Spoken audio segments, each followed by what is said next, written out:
Hey, Charlie, how's the food in there?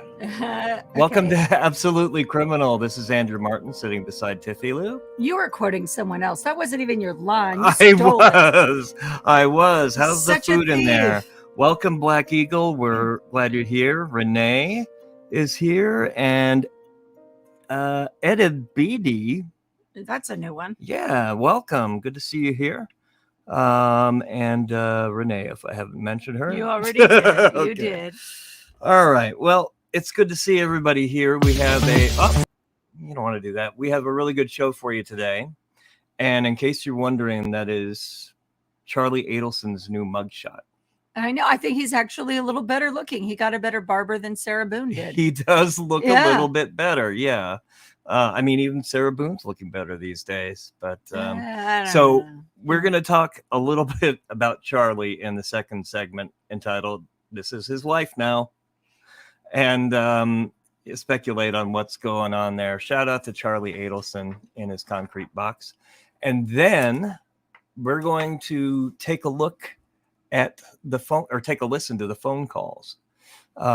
They released the phone calls. Mentour Lawyer over at Deep Dive True Crime obtained the phone calls at his expense and has graciously allowed us to use some clips of it. So he's been very kind about that. Yep, and they're really fascinating, so you need to stick around for that. First, we're going to talk about another person that was sentenced today. That's Hannah Payne, and she had a road rage shooting. We'll tell you all about it if you haven't heard about it. But first, what? It's time for the comments of the day.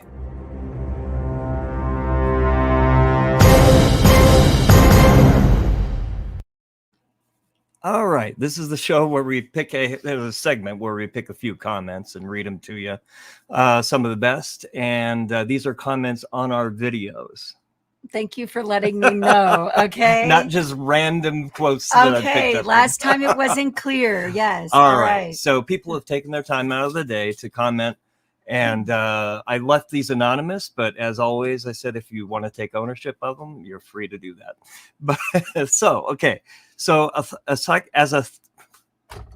can we start over? We'll edit that out. Mm-hmm. As a psychotherapist who once worked in a correctional facility, I can say that once the patient inmate has been handed over to me, it is my license on the line if something were to happen under my watch. And we were talking about Donna, complaining about the medical treatment at the facility. She doesn't want to be in that solitary cell anymore. The turtle suit or the paper suit, whatever she's got going on. And the attorney's argument, part of it was, well, she was in Miami and they took her off of self-harm watch. They didn't have an issue when she was in Miami. Right. But as this psychotherapist notes, you have to evaluate them at each facility. Mm-hmm. And it doesn't take a psychotherapist to know that. I don't think. I would assume that would happen anywhere. Yeah. Anyway, they continue. I will consider what the previous mental health provider did at the Miami jail, but I will not sign off on any other clinician's decision without doing my own eval and deeming the inmate safe. Not sure why Mrs. A's attorney doesn't understand that concept. Her attorney, she needs to just get a new one, dude. Yeah. That attorney needs a break, dude. It was not a good first impression. I mean, I think it's a little better than Sarah Boone's new lawyer first impression with the misspellings. Yeah. He submitted a moton to apont anew. It could have been his paralegal. It could have been his paralegal, but yeah. All right. Welcome in, Peggy B and Day by Day. If you're just joining us, we're going through some comments on our videos. Now, the second one says, Wendy is still free, benefiting from the huge proceeds from Dan Markel's death and in total control of the children whom she renamed to remove all evidence that Dan Markel ever existed. Donna is done. Where is Wendy? I don't know. It's a good question. Mm-hmm. I think this is one of the most frustrating things about this case is that she did benefit financially from Dan's death. And a lot of people want her to be held accountable. And finally, seriously? Diarrhea and poopy and holding your butt cheeks together? That's all you got out of this trial. Well, I have to say I appreciate you, honestly. Okay, then I'll be back. Yeah, I don't think so. That's a lot of mixed messages there. I don't know how to read that. And poopy, I have no idea what they're talking about. It was on this video, but I'll play it for you because I'm not really sure what they're referring to.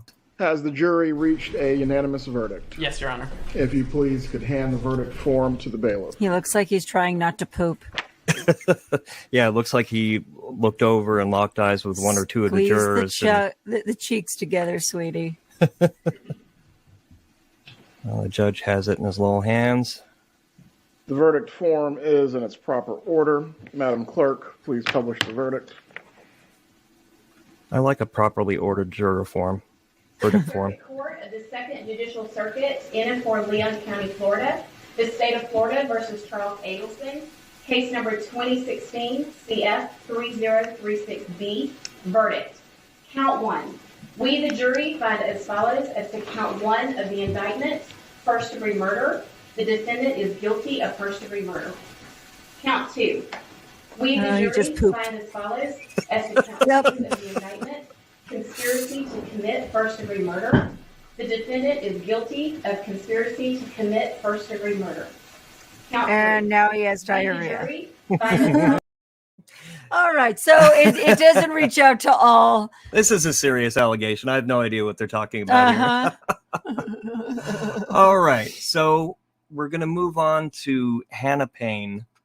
Yeah. This is something Andrew wrote for me that I haven't read yet, so you might have to bear with me while I don't know. Hopefully there's no weird names. All right. Way to lower expectations. Well, I have to do what I can. Nah, there's no weird names, I don't think. And I got some video clips to play along with it. So Tiffie Lou's going to tell you about Hannah Payne, who was sentenced today for killing someone. In the heart of Georgia, a tale unfolds, weaving a complex web of justice, vigilantism, and tragedy. This is the story of Hannah Payne, a 25-year-old Georgia native whose life in Clayton County was marked by anonymity until a fateful day in May of 2019. On the other side, Kenneth Michael Herring, 53, born in Colorado Springs and a resident of Hampton, lived a life equally veiled in obscurity. Their paths, so divergent, were set to collide under circumstances that would leave the nation grappling with difficult questions. It all began on May 7, 2019. Payne witnessed Herring's involvement in a minor car accident, a hit and run that would set in motion a series of events with irreversible consequences. Payne, driven by a sense of duty, or perhaps a deeper, more personal motivation, decided to follow Herring. She trailed him after he reportedly hit a semi-truck near the airport and fled the scene, a decision that would change both their lives forever. As Payne pursued Herring, the dynamics of the chase were unclear. What was she planning to do? What went through her mind as she followed him through the streets of Clayton County? These questions remain unanswered, but the outcome was tragically clear. Payne confronted Herring, leading to a confrontation that ended with her shooting him multiple times while he sat in his car. Eyewitnesses suggested that Herring appeared to be in the middle of a medical emergency, possibly diabetic shock, adding a layer of complexity to the already volatile situation. All right. And before we play this video clip, I have to apologize. Kenneth Michael Herring was actually 62 when he died. Not 53. Right. That's my fault on the graphic there. The murder trial of a woman accused of shooting and killing a man who drove away from a crash has just wrapped up its second day in Clayton County. Prosecutors say Hannah Payne followed 62-year-old Kenneth Herring before getting into an argument with him and firing the shot that killed him. But on the other side, the defense says that Payne acted in self-defense. Fox 5's Tyler Finger live for us in Clayton County tonight with what has happened today in court. Tyler? Yeah, Tom, good evening to you. It was an emotional day for everyone involved as several 911 calls were played from the minutes before the shooting until just after the deadly shot was fired. Did you put it to the same number? No, but I was checking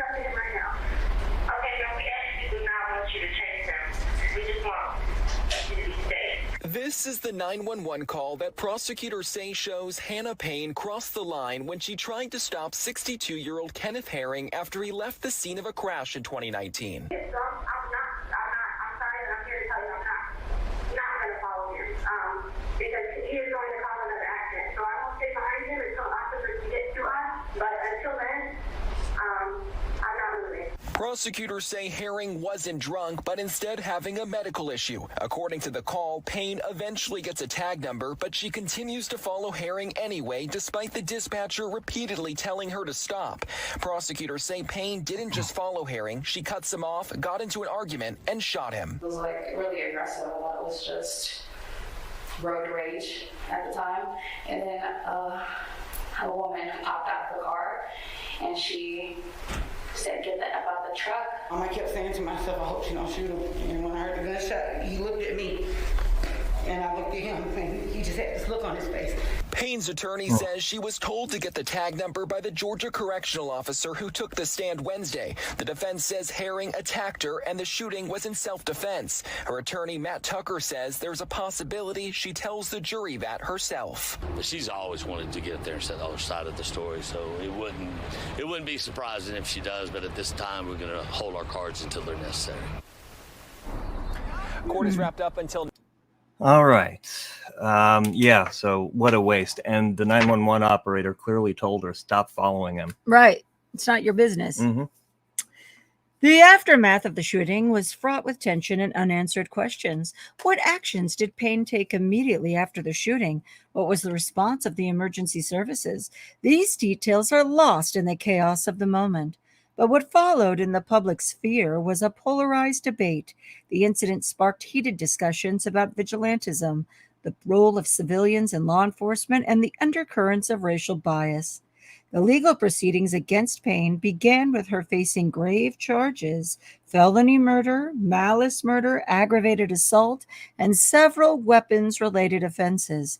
Her defense strategy hinged on the claim of self-defense, painting her as a citizen attempting to apprehend a dangerous individual. The prosecution, however, portrayed her actions as unwarranted and deadly.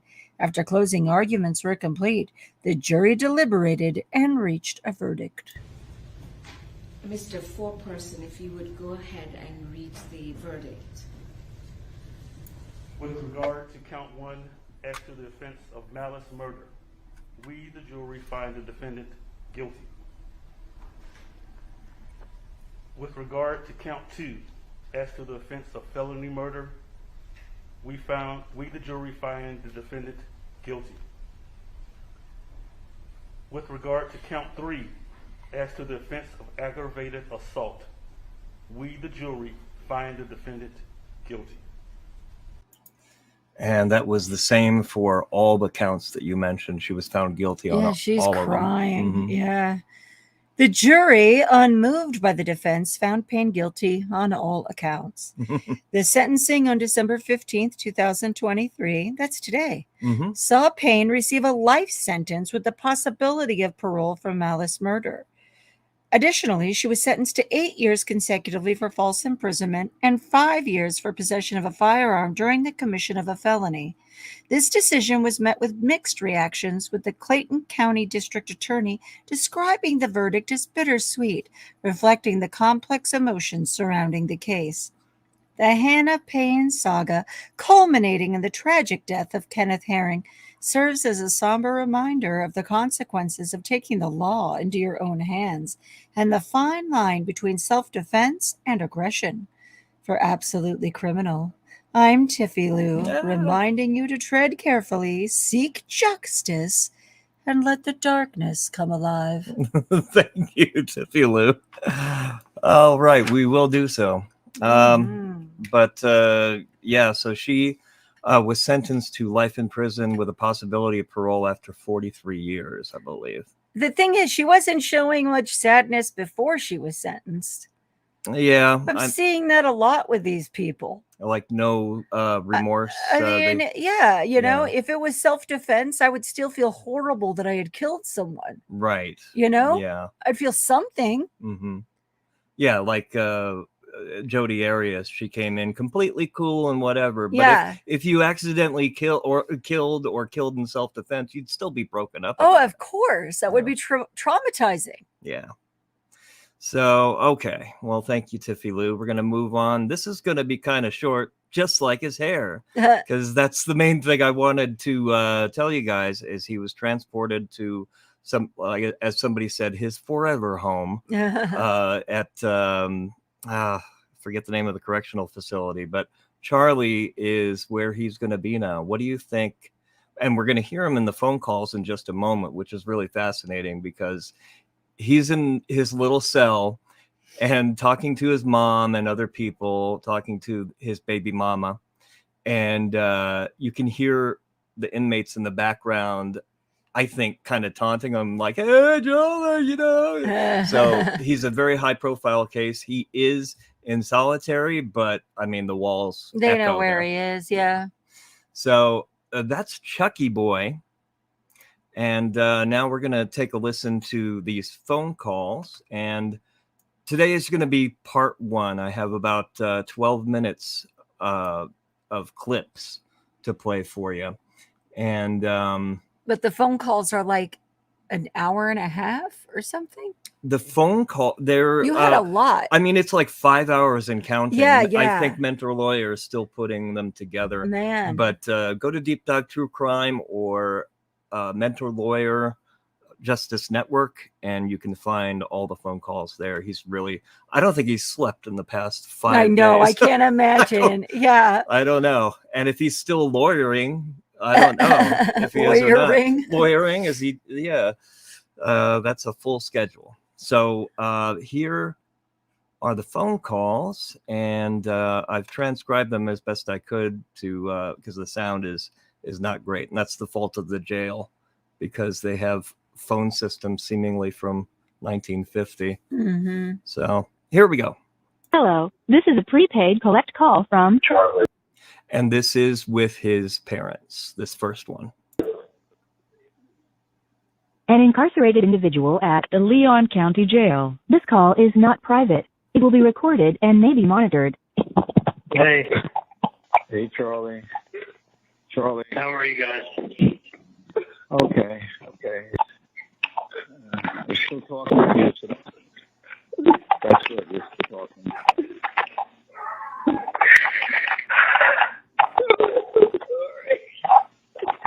I'm going to say anything. I'm going to say anything. It is what it is. They give you a chance. They got their minds made up. You don't walk out 3 hours. No, trust me. I do a jurist like I knew what I had when I was up here. I knew what I was dealing with.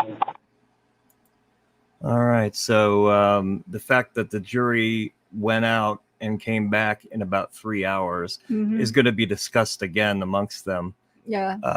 Essentially enough time to fill out the forms, maybe have lunch. Yeah. Go to the bathroom, well, they had to get their free meal and come back. And then maybe just wait around a half an hour because you don't want it to look so quick. Too obvious. But as you'll find out later, Charlie was surprised at the verdict. And so was his mother, baby mama, and other characters. At all. Yeah. Here we go. Now, this is the phone call with Brianna, his baby mama. I truly was not expecting that at all. And I saw it live. I saw everything. Yep. I still can't believe it. I'm still shocked. I'm like, I think it's still a little bit of a moment. They agree. We knew what you meant, Peggy B. Yeah. They didn't give Dan a chance. Now they're, I don't know. They think they're entitled to one. Sure, I'm never coming home. You do not deserve that. And I don't know what to do. I don't know what to say. I don't know. Blow your nose. Just know that I love you. I love Roman more than anything in the world. And I'm going to be here for him and you any possible way I can. And I will totally support you guys.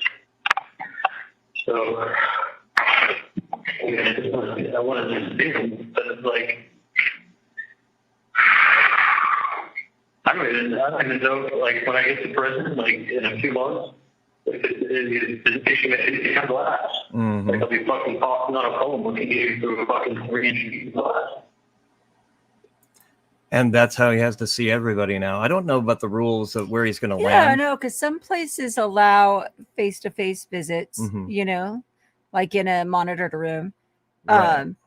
I guess where he is, they don't, I'm assuming. That's what he seems to think. Or maybe he's just basing it off of, like, you know, a Law and Order episode he saw or something. I don't know. That's true. That could be it. Here's another one. This is back to I knew it was a sham when I came up here. Like, the amount of press that this has gotten, the amount of publicity that this has gotten, the amount of coverage in this town that has gotten. I was public enemy number one here. Like, there was no way. They didn't even review the evidence. The closing that the prosecutor did, she put up so much fucking bullshit things that aren't true. Things were cut and pasted. Things were just like. Charlie's been misunderstood, Tiffie Lou. Oh, that's what happened. Yeah, they cut and pasted his most embarrassing moments from Z-mails. We've all been there. And they used it to put him in prison for life. Oh, that's rough. Versions that made it all seem perfect for the jury. It was like, she dumbed it down to a third grade level and was like, this is what happened. And when I saw her closing, I was like, this is it. This is a joke. I thought her closing was pretty good. I thought it was pretty powerful, to be honest. But Yeah. maybe I'm still in third grade. I make poop jokes.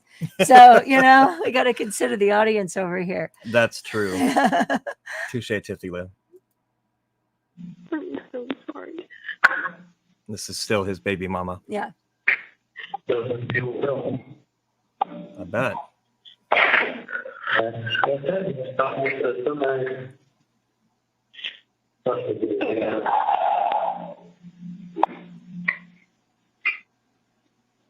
Hard for me to, like, I want to call my parents, but I'm going to get more upset when I talk to them. I really thought I was going to get out. I felt so good about it. Yeah, he really thought he was going to get out. Wow. I assumed that a while ago he figured out that it wasn't going anywhere. Mm-hmm. I mean, it just seemed pretty obvious. That would be my assumption. He does say later that his attorney, Dan Rashbaum, was like very optimistic. So maybe his attorney was feeding him a load of shit. Maybe, but I mean, why would you do that? It's just, yeah, I don't know. If you just joined us, we're listening to phone calls between Charlie, his parents, and his baby mama. This was just after the conviction, and all the phone calls you're hearing took place within a matter of hours of each other. And there are many, many more. This is just part one. Wow. A few clips that Mentour Lawyer has provided. Hello, this is a prepaid collect call from Charlie. Yeah, that's what we want to know, Peggy B. She felt so good about it. I know. I'm like, I don't understand how she could have been in the dark too. Even if your lawyer is blowing smoke up your booty, I mean, you can still see what's going on. Was he not right? present? I mean, yeah, I don't know. I mean, I would probably, if I were in that situation, try to hold on to every bit of hope that I could. I guess, but yeah. We were able to get through the brief. Back to the parents. I took the break. Roman is like falling asleep in her lap. And Roman is his son. Yeah. His very young son. Okay. She's like, when it was a statement of Roman, I'm like, just don't say anything to him yet. There's no reason to. No. Yeah, I can't handle that. That's honestly the only thing. No. Yeah, I really hope they have eyes on Wendy. Like they're, she's not accused of anything yet, but wouldn't you be following her if you were law I'd enforcement? be looking for all kinds of stuff. We don't want her to disappear to Vietnam now. Right. I know.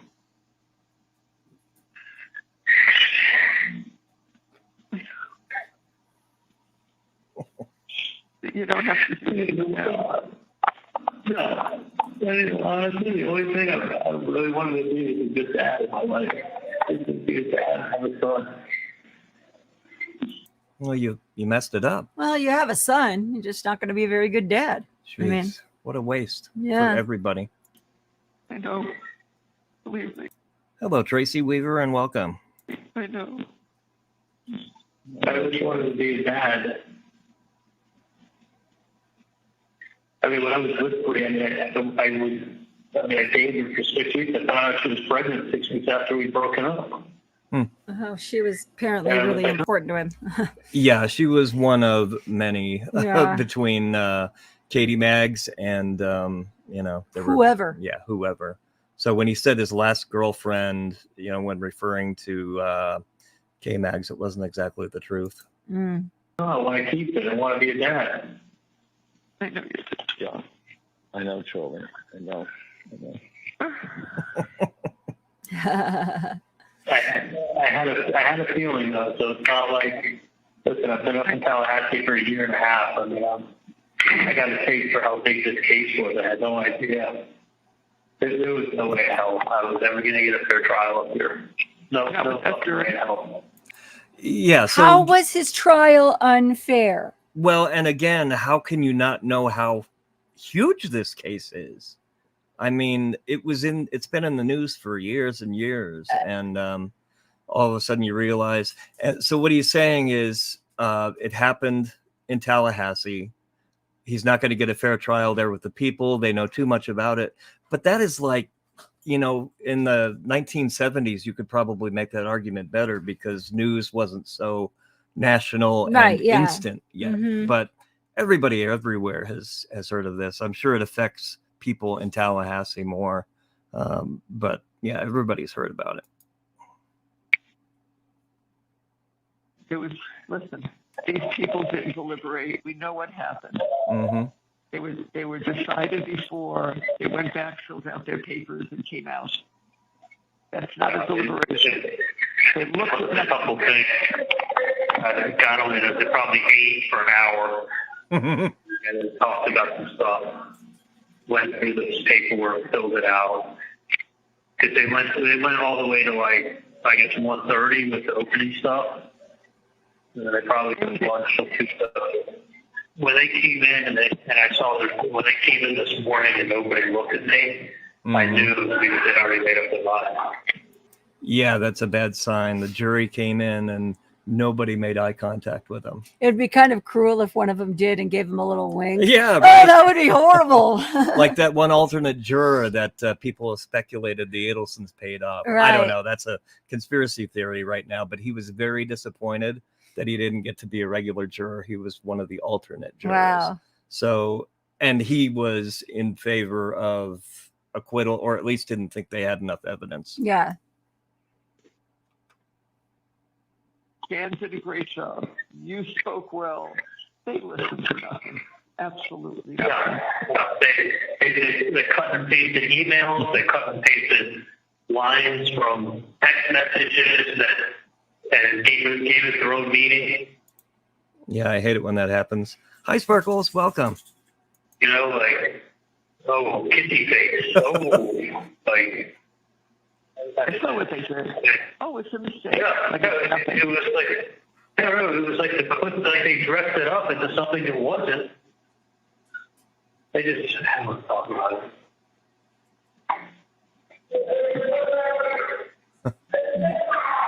I'm in shock. I'm partly in shock, partly not surprised, partly just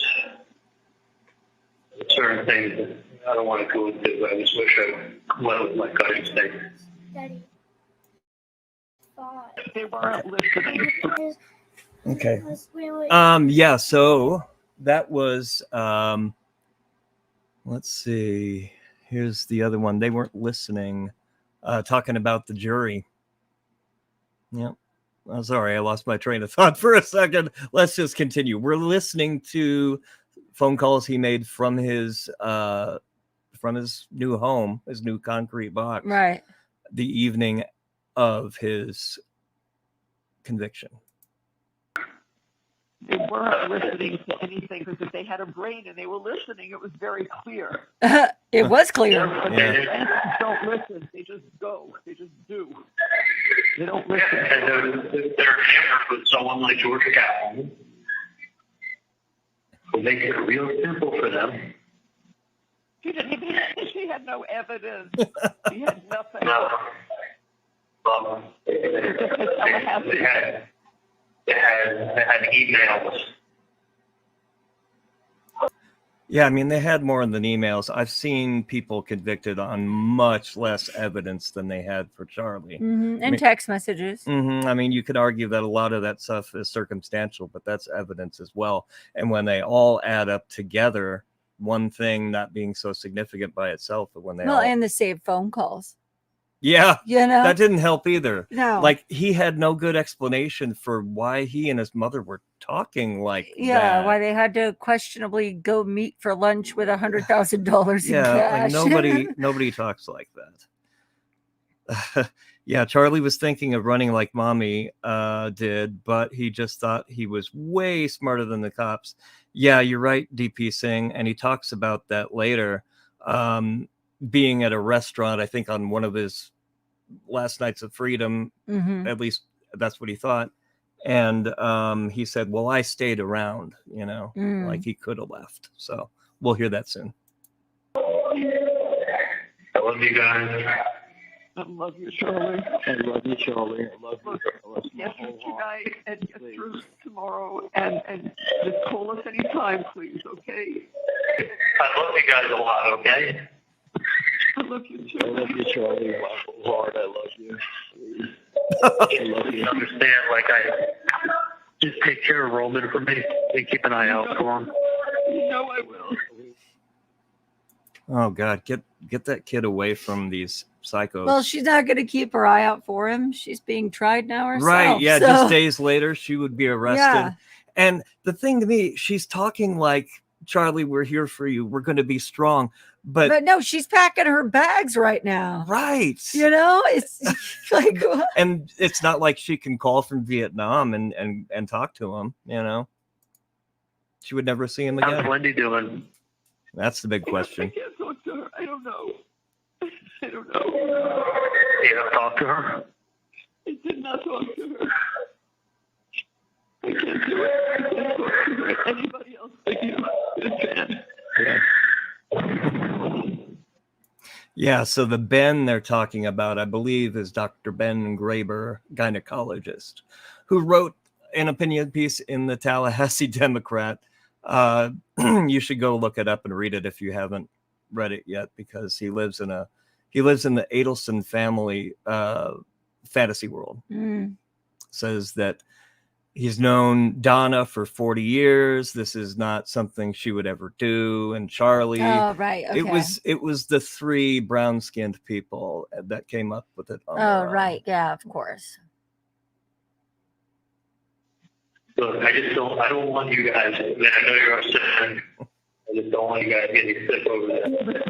We won't. You just be strong, okay? And it will be fine. Listen, for me, for how many years I had it was hard to be normal with everything going on. It's kind of, and I still try to work and I still work. Still I don't think nobody ever got what was going on in my head. Yeah, so he worked through. Remember, we had a person in our chat a while ago that worked for. That's right. Worked with him before. And she said that during this period, Charlie was just insufferable. Just really kept to himself and was irritable. I bet. I could only imagine. I know that. We'll take care of Roman, but just hang in there. Okay. I'm good. No, listen. I woke up today in jail, going to bed in jail. Nothing changed for me. Unfortunately, we didn't win. I don't even say it. I'm still in shock. I'm still, honestly, I cried a little bit when I got in the cell, but I'm like, It's set in, but it hasn't set in, and it just, of course not. It doesn't feel real. And it's almost like, if it makes any sense, it feels like it's no different than it was yesterday. I'm just in the same cell. Yeah. But it's like my worst fucking nightmare, to be honest with you. Yeah, I bet. I mean, that's going to be his life now. He was in jail today. He was in jail yesterday. He's going to be in jail tomorrow. And, pending a miracle, barring a miracle, that's going to be his life now. Last night I thought of maybe getting out today, so I gave away all my commissaries that I had saved up. The two guys I gave it to are friends. They'll give it right back. It's not, they're not keeping it or anything. I'm just in the cell for the night. In the morning, the chief of the jail is going to come see me. Ooh, the chief is coming by in the morning. And he was so sure that he was going to go home that he gave his commissary away. I think once he gets to prison, the other inmates are obviously going to know who he is, and they're going to want a piece of that commissary money, that sweet, sweet money, maybe in return for some protection, which I think Charlie might need. We're going to have, they have like nurses that come and they're going to ask me a bunch of questions. I mean, I'm not suicidal, but I guess they just do that so they don't have a problem with you having you under observation, So I understand why they do it, but I told the sergeant to put me in here. I said, if you keep me in here long, I'm going to go fucking crazy. Yep. And again, these clips are courtesy of Mentour Lawyer. We're listening to the phone calls, clips of the phone calls that Charlie made in his lonely cell the day of his conviction. And here's another one. I took a whole bunch of clothes from a couple of weeks ago. I packed up the suitcase for you, so that when you came, I had it ready so you could go to a hotel with it. And I had everything ready for you. Wow. I didn't, honestly, the way I've been in Tallahassee for a year and a half, I could tell the temperature up here. I could tell how everybody knew who I was. This was a special case. I knew what they wanted to do. I stayed, and I saw it coming. I saw the freight train coming. Yep. Yeah, he saw the freight train coming. The light at the end of the tunnel turned out it was a freight train. Oh, really? Yeah. Okay. Not a peek into heaven? No, I don't know if Charlie's getting anywhere near there. Those are the end of the clips for today, but I'm going to transcribe more of them, the highlights of them at least, and we'll play you a few clips on our next show as well. Right, yeah. Yeah. And as always, if you want the clips without our stank on it, what you can do is go hear the whole phone medley over at Mentour Lawyer's channel. Yeah, he's got them all. Hours upon hours of that stuff. Yeah. So it's really fascinating. Yeah, a lot of people are saying, Wendy, you're next. Mm-hmm. A lot of people that think she's the true mastermind. And if so, I mean, she's the kind of brilliant. She's the one that stayed out of it most. It seems like she knows the least about it, at least on the surface. No, I think she's claiming to know the least. Right. But yeah, give me a break. mean. She outed everything to her ex-boyfriend. That's true. So she knew a lot. Mm-hmm. Yep. And somebody was just saying how impressed they were from with her ex-boyfriend. I was so impressed by Wendy's ex, the social work professor. He nailed it from the beginning. He really did. Mm-hmm. He came across as honest and forthright, and he had feelings for her. DP Singh says Charlie bought his ticket to hell from his own mom, and now they're crying together. And I think they both thought they were getting out. Yeah, right, I think that's absolutely insane. Mm-hmm. But then she fled. Luke Timber says they are like the Roger Ebert. What are you barking at?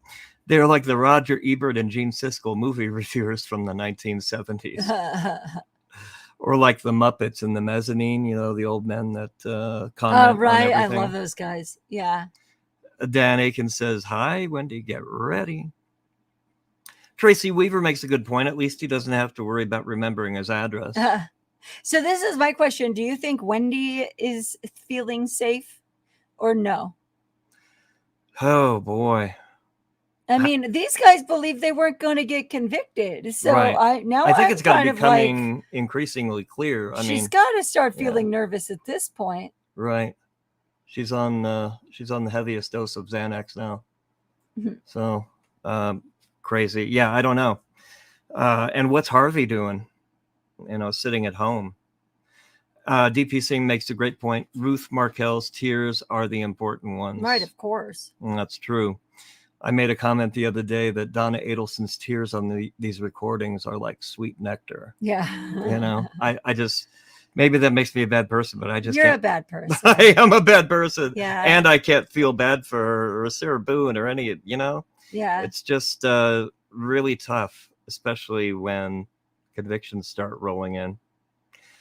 Connie Blackcat says she manipulated their minds to do what they did. And Wendy is a psychopath. Psychopaths do this. It sounds like she did have quite a hold on at least a couple family members. Mm-hmm. She's the baby, I'm sure. She's the little princess, little girl. Right. I mean, I'm sure Charlie joked around about hitmen, and she maybe thought that was a good idea.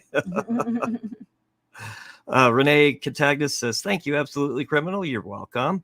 Dr. Chuck. Oh, yeah, she's got the Dr. Chuck emoji. See you soon. Everybody have a great weekend. Santa Claus is watching. Be good. Yeah, remember that, everybody. Tracy Weaver says Donna is the ringleader. I tend to agree with that. DP Singh says Wendy is stapling cash all over herself and pretending to be a tree. That's a really good camouflage. And Connie Blackcat says Harvey had to have known. I don't know, though, about that. Some of the conversations made it sound like they kept a lot of things quiet from him. Right. Like, we can talk later because Dad's not going to be home. Yeah, gosh, exactly. I don't want him to find out about this. So, yeah, I tended to think that way, too. Like, maybe he was the last to learn about the plot. Yeah. Did he know beforehand? I think everybody else knew beforehand. Yeah. But Harvey, I'm not so sure about. Yeah, but Wendy could manipulate Donna knowing she was a control freak and had a hold on them. Yeah. And you know how families are. I'm sure they had their little passive aggressive rituals that she took advantage of. Mm-hmm. And yeah, can certainly get some men to do what she wants. And her family, I think, is no different. Yeah. So anyway, so now we know that Wendy's going to be disguised as a tree with all those stapled hungies. And yeah, Amelia Sparkles, enjoy the replay. We will see you again. She's missed a lot, and there's a lot going on at her end. Well, take care of stuff at your end. Charlie and Donna will be here. Oh, yeah. Yeah. There's always war. Yeah. They're not going anywhere. Bonnie Kelly Romeo or Romeo. Bonnie Kelly says, I think Harvey only knew what he wanted to know. They all seem kind of good at compartmentalizing. Yeah. Only seeing what they want to see. They stuff it somewhere. Mm-hmm. And I think that's really kind of evident with Charlie's, if you didn't know any better, you would think he was railroaded just listening to his calls. So, all right. Well, Tracy Weaver says bye, and we're gonna say bye too. Yep, we're gonna say bye as well. Yeah, we have a school concert tonight. Yes, with our daughter Madeline's got a performance. Yeah, some Christmas songs. So we're gonna go do that, and whatever you're doing, I hope you enjoy it tonight. Have a good Friday and a good weekend, and we will see you on Tuesday. For Absolutely Criminal, Tiffie Lou and Andrew signing out.